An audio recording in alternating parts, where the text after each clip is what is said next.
¿Alguna vez has tenido ese tipo de vecino que parece haber sido puesto en tu vida específicamente para convertirla en un infierno? Ese que se queja de absolutamente todo lo que haces, incluso cuando estás siendo más silencioso que un monje en meditación. Pues bien, yo tuve no uno, sino dos de esos vecinos, y cuando decidieron denunciarme por perturbación del sosiego por algo completamente absurdo, decidí que era hora de dar una respuesta que jamás olvidarían.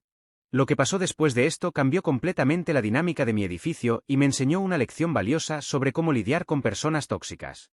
Quédate hasta el final porque el giro de esta historia te va a dejar con la boca abierta, y si estás pasando por algo similar, las estrategias que usé pueden salvar tu cordura mental. Todo comenzó cuando me mudé a un apartamento que, en ese momento, parecía perfecto. Tercer piso, vista linda, vecindario aparentemente tranquilo. En los primeros días, estaba en el paraíso. Pero como dice el dicho, cuando la limosna es mucha, hasta el santo desconfía, y debería haber prestado atención a las señales. La primera señal de problema llegó justo en la segunda semana. Estaba trabajando desde casa, en una llamada importante con un cliente, hablando en tono normal de voz, ni alto, ni bajo, solo conversando profesionalmente. Eran las 2 de la tarde, plena luz del día. De repente, bam bam bam en la pared. Alguien estaba golpeando la pared como si estuviera tratando de tumbar la casa. Pensé, debe ser alguna obra, va a pasar. Pero no pasó. En los días siguientes, cualquier sonido que hiciera, y cuando digo cualquier sonido, es cualquier sonido, generaba una reacción inmediata. ¿Caminaba normalmente por el apartamento usando chinelas de goma? Van van van en la pared. ¿Veía televisión en un volumen que apenas podía escuchar? Peng, peng, peng. ¿Hablaba por teléfono? Peng, peng, peng. Era como si tuviera un detector de movimiento conectado a las manos de mis vecinos. La situación se volvió tan ridícula que comencé a cronometrar. Descubrí que si me quedaba completamente en silencio por más de 30 minutos seguidos, comenzaban a golpear la pared de la nada, como si estuvieran probando si aún seguía vivo. Era una obsesión enfermiza. ¿Y lo peor de todo? Nunca había visto a esos vecinos. Eran fantasmas irritados que se manifestaban solo a través de golpes en las paredes. Hasta que un día, decidí ir a conversar civilizadamente. Armado de buena voluntad y una sonrisa en la cara, toqué la puerta del apartamento de al lado. Quien atendió fue una mujer de unos 45 años, cabello recogido en un moño tan apretado que parecía estar tirando sus ojos hacia atrás. Incluso antes de presentarme completamente, ya tenía la cara seria. Hola, soy su vecino de al lado, comencé con el tono más amigable posible. Me di cuenta de que tal vez esté haciendo algún ruido que los molesta, así que vine a conversar para encontrar una solución. Su respuesta me dejó sin palabras. ¿Solución? La solución es que dejes de hacer ruido. Nosotros trabajamos, estudiamos, necesitamos silencio. Ustedes los jóvenes no respetan nada ni a nadie. Traté de explicar que trabajaba desde casa, que necesitaba hablar por teléfono, que caminaba normalmente por mi propio apartamento. Pero para cada explicación mía, ella tenía una queja aún más absurda. Caminas muy fuerte, decía ella. ¿Y esa televisión alta? Le expliqué que la TV estaba en un volumen bajísimo. Y esas conversaciones interminables por teléfono. Le dije que eran llamadas de trabajo, durante horario comercial. Y arrastras muebles todo el tiempo. Esa fue la gota que derramó el vaso, nunca había arrastrado mueble alguno. Fue en ese momento que apareció su marido, un hombre bajito y nervioso que parecía un pincher humano. Sin ni siquiera saber de qué estábamos hablando, ya llegó gritando. Ah, eres tú el alborotador. Vamos a tomar medidas. Salí de ahí con la certeza de que no había posibilidad de diálogo. Pero aún no sabía que lo peor estaba por venir. Después de esa conversación desastrosa, la situación no mejoró, empeoró exponencialmente. Era como si hubiera picado un nido de avispas con un palo. Los golpes en la pared se intensificaron y ganaron un patrón casi militar. 3 golpes secos siempre que hacía cualquier ruido. Pero lo que realmente me perturbó fue darme cuenta de que comenzaron a vigilarme. Sí, así es. Descubrí que se quedaban pegados a la puerta espiando el pasillo. Siempre que salía o llegaba, escuchaba susurros y movimiento del otro lado. Era una sensación horrible de estar siendo constantemente observado. La cosa se volvió tan bizarra que comenzaron a quejarse de ruidos que ocurrían cuando ni siquiera estaba en casa. Un día, regresando de un viaje de 3 días, encontré una nota debajo de mi puerta. Tu apartamento hizo ruido en la madrugada de ayer. Esto es inadmisible. Tenía fotos con geolocalización probando que estaba en otra ciudad. Era surreal. Pero el colmo de la locura fue cuando comenzaron a hacer ruido para molestarme a propósito. Descubrí que a las 6 de la mañana, todos los días, encendían la licuadora por exactos 15 minutos. No era para hacer batido, era para despertarme. A las 10 en punto, comenzaban a arrastrar muebles pesados por el apartamento.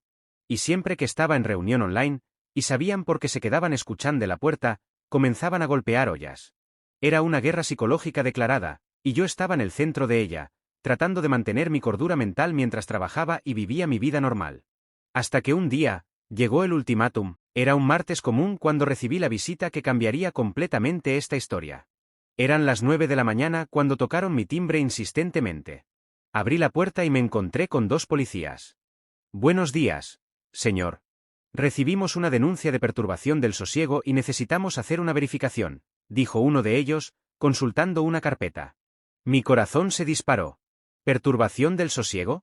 Pero estaba durmiendo hasta ahora. ¿Cuál es exactamente la queja? Los vecinos reportaron que usted estaba haciendo fiesta con música alta hasta altas horas de la madrugada, gritando, golpeando puertas y perturbando todo el edificio, respondió el policía, pareciendo genuinamente confundido al ver mi cara de asombro. No podía creerlo. Fiesta? Música alta? Gritando? Y había ido a dormir a las 22:30 viendo Netflix con auriculares. Les mostré a los policías mi historial de Netflix, que probaba que había pausado la película a las 22:32 y no había más actividad en la cuenta. Pero la cosa se volvió aún más absurda. El policía continuó leyendo. También relataron que usted tira muebles por la ventana, hace rituales religiosos ruidosos y mantiene animales que ladran constantemente. En ese momento, tuve que reírme. Oficiales, pueden ver que este es un apartamento pequeño, no tengo animales, soy ateo y nunca tiré ni un papel por la ventana. Y miren el tamaño de mis muebles. Sería físicamente imposible tirarlos por la ventana. Los policías, que eran experimentados, rápidamente se dieron cuenta de que había algo muy mal con esa denuncia. Fue cuando uno de ellos dijo algo que cambiaría completamente mi estrategia. Mire, esto pasa más de lo que se imagina. Vecinos problemáticos hacen denuncias falsas esperando intimidar. Mi consejo, documente todo, grabe todo, y la próxima vez que denuncien, tendrá cómo defenderse. Fue en ese momento que decidí que no sería más víctima pasiva de esta situación. Era hora de actuar estratégicamente. Después de la visita de los policías, entendí que estaba lidiando con personas que no tenían límites éticos. Estaban dispuestas a mentir descaradamente a las autoridades solo para perjudicarme. Pero 2 pueden jugar este juego, y decidí jugarlo mejor. Primera acción, instalé cámaras de seguridad. Puse una en la puerta de mi apartamento filmando el pasillo, y otra en la ventana filmando la parte externa. Ambas con audio y marca de tiempo. Si querían seguir mintiendo, tendrían que lidiar con evidencia en vídeo. Segunda acción, comencé a grabar todo. Compré una grabadora digital profesional y la dejaba encendida 24 horas al día dentro del apartamento. Todo ruido, toda conversación, todo quedaba registrado con fecha y hora. También instalé una aplicación en el celular que medía decibeles en tiempo real. Tercera acción, documenté su comportamiento. Cada golpe en la pared, cada ruido intencional que hacían, cada episodio de acoso era anotado en un diario detallado con horarios precisos. Pero la cuarta acción fue la más importante, busqué otros vecinos. Descubrí que no era el único objetivo. La familia del segundo piso también era víctima de las mismas persecuciones. El señor anciano del primer piso me contó que ya había presenciado discusiones en el pasillo donde mis vecinos tóxicos gritaban a personas por respirar muy alto. En 2 semanas, había creado un expediente completo sobre su patrón de comportamiento. Tenía grabaciones de los golpes, vídeos de ellos espiando en el pasillo, registros de decibeles probando que mis ruidos eran normales para un apartamento residencial, y testigos de otros vecinos. Entonces llegó el momento que estaba esperando. ¿La segunda denuncia falsa? La segunda denuncia llegó 3 semanas después, y esta vez exageraron en la creatividad. Según el boletín de ocurrencia, yo supuestamente había dado una fiesta con banda de rock en vivo, fuegos artificiales y una aglomeración de más de 50 personas en mi apartamento de 60 metros cuadrados. Cuando llegaron los policías, esta vez eran otros 2, yo estaba listo. Oficiales, antes de comenzar, me gustaría mostrar algunas evidencias que recopilé sobre esta situación. Mostré las cámaras de seguridad que probaban que solo yo había entrado y salido del apartamento en las últimas 48 horas. Mostré las grabaciones de audio que documentaban exactamente lo que pasó en el horario de la supuesta fiesta. Estaba viendo una película en Netflix con volumen bajo y me fui a dormir a las 11. Pero la cereza del pastel fueron los vídeos de los vecinos. Tenía filmación de ellos pegando el oído a la pared, espiando por la mirilla siempre que pasaba por el pasillo. Increíblemente, golpeando la pared cuando mi apartamento estaba vacío. Esto es acoso sistemático, expliqué a los policías. Hacen denuncias falsas esperando que ustedes me intimiden o me restrinjan sin investigar. Pero como pueden ver, tengo documentación completa de todo. Los policías quedaron impresionados con mi organización. Uno de ellos dijo, en 15 años de profesión, nunca vi a alguien tan preparado para una situación así. ¿Ya pensó en hacer una denuncia contra ellos? Con toda la documentación en mano, fui directo al juzgado a registrar una denuncia formal contra mis vecinos por acoso moral, denuncia calumniosa y perturbación de la paz. Pero antes de protocolarla, tuve una idea aún mejor. Imprimí todo el expediente. Eran más de 200 páginas de evidencias, y organicé una presentación completa. Después, toqué su puerta. Cuando la mujer abrió, con la cara de siempre lista para pelear, dije calmadamente: «Hola. Vine a traer unos documentos que necesitan ver». «¿Qué documentos?», preguntó desconfiada. «Bueno, como han hecho denuncias sobre mí, pensé que sería interesante mostrar lo que yo tengo documentado sobre ustedes. Son grabaciones de audio, vídeos de seguridad, mediciones de decibeles, reportes policiales, testimonios de otros vecinos». Su expresión cambió completamente. Apareció el marido, ya nervioso como siempre, pero cuando vio el volumen de papeles en mi mano, también se puso pálido. «¿Qué es eso?», preguntó. «Es evidencia», respondí tranquilamente. «Evidencia de acoso sistemático, denuncias falsas, perturbación intencional y vigilancia obsesiva. Está todo aquí, fechas, horarios, grabaciones, vídeos. ¿Sabían que la denuncia calumniosa es delito?». El silencio que siguió fue ensordecedor.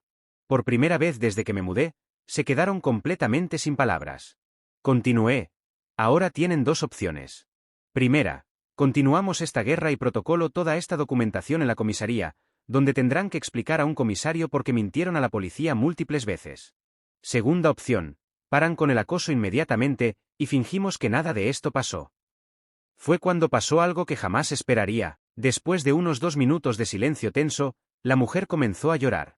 No era un llanto manipulativo, era genuina desesperación. Nosotros no queríamos que llegara a este punto», dijo entre sollozos. Es que estamos pasando por un momento muy difícil». El marido, visiblemente avergonzado, comenzó a explicar. «Mi esposa está desempleada hace 8 meses, yo trabajo en casa haciendo traducciones y gano muy poco. Debemos 3 meses de expensas, la tarjeta está al límite, y estábamos descargando la frustración en usted». Este no era el giro que esperaba. Continuaron.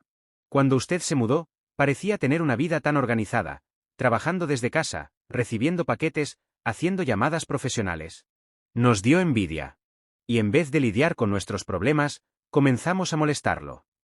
La mujer agregó: «Las denuncias falsas fueron idea mía. Pensé que si la policía venía algunas veces, se incomodaría y se mudaría. Así tal vez vendría alguien más en nuestra situación». Me quedé sin palabras. Durante todos esos meses pensando que estaba lidiando con vecinos psicópatas, en realidad eran personas desesperadas proyectando sus frustraciones en mí. «¿Entienden que lo que hicieron es muy serio?», pregunté. «Mintieron a la policía, me persiguieron, hicieron mi vida un infierno. ¿Por envidia? Pidieron disculpas profusamente, prometieron que nunca más harían cualquier reclamo, ofrecieron hasta pagar por cualquier molestia que hubieran causado. Pero yo aún tenía una carta bajo la manga. Viendo a esa pareja destruida frente a mí, admitiendo sus errores y claramente desesperada, tuve una idea que ni yo esperaba tener. Miren, me hicieron pasar meses de infierno. Mintieron a las autoridades. Me acosaron sistemáticamente. Desde cualquier perspectiva legal, debería procesarlos», comencé, y vi la desesperación crecer en sus ojos. «Pero», continué, «fueron honestos conmigo ahora. Y todo el mundo pasa por momentos difíciles en la vida. Así que voy a hacer una propuesta diferente».